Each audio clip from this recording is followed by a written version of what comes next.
Hi உறவுகளே, இன்றைக்கி நான் மணத்தக்காளி பொரியல் தான் செய்ய போகிறேன். இந்த மணத்தக்காளி வந்து எங்கள் செடியில் இருந்துச்சு. எனக்கு ஒரு ஆசை, நானே வச்சு அறுவடை செஞ்சு பொரியல் செய்யணும்னு சொல்லிட்டு கீரையை நல்லா அலசிக்கோங்க.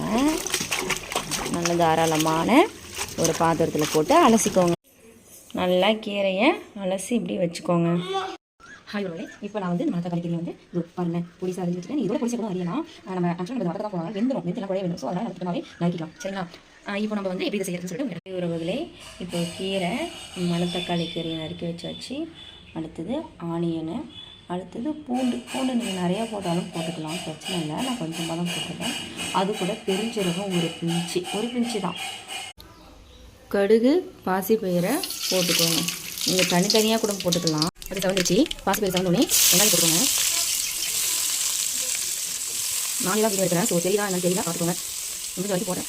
இப்போது அந்த வெங்காயத்தை நல்லா நல்லா வதக்கணும். பூண்டும் ஒரு பிஞ்சு சோம்பு சொன்னேன் இல்லையா, தட்டாத மாதிரி அதை ஒரு உரலில் தட்டாத மாதிரி தட்டி வச்சு நீங்கள் இதில் போட்டுக்கோங்க. நெக்ஸ்ட்டு உப்பு. நான் உப்பு அதிலே போட்டுக்கிறேங்க. சில பேர் கீரையில் போடுவாங்க, நான் இப்பயே போட்டு வதக்கிடுவேன். வெங்காயம் நல்லா செவந்த மாதிரி இருக்கணும். செவந்து வந்த பழத்தில் இருக்கணும். நீங்கள் ஃபைனலாக என்ன பண்ணுறீங்கன்னா மணத்தக்காளி கீரையை அதோட போட்டுக்கோங்க. வந்து தண்ணி விடும், அதாவது தண்ணி அதிலே விடும். தேவையான அளவு தண்ணி கீரையில் இருக்கும். உங்களுக்கு தேவைப்பட்டால் கொஞ்சமாக தண்ணி ஊற்றிக்கோங்க, இல்லைன்னா வேண்டாம். நான் தண்ணி ஊற்றலாம். இப்போ என்ன பண்ணுறேன், கீரையெல்லாம் வந்து சேர்த்து அழகாக லெவல் பண்ணிவிட்டு ஒரு மூடி போட்டு வச்சிடணும்.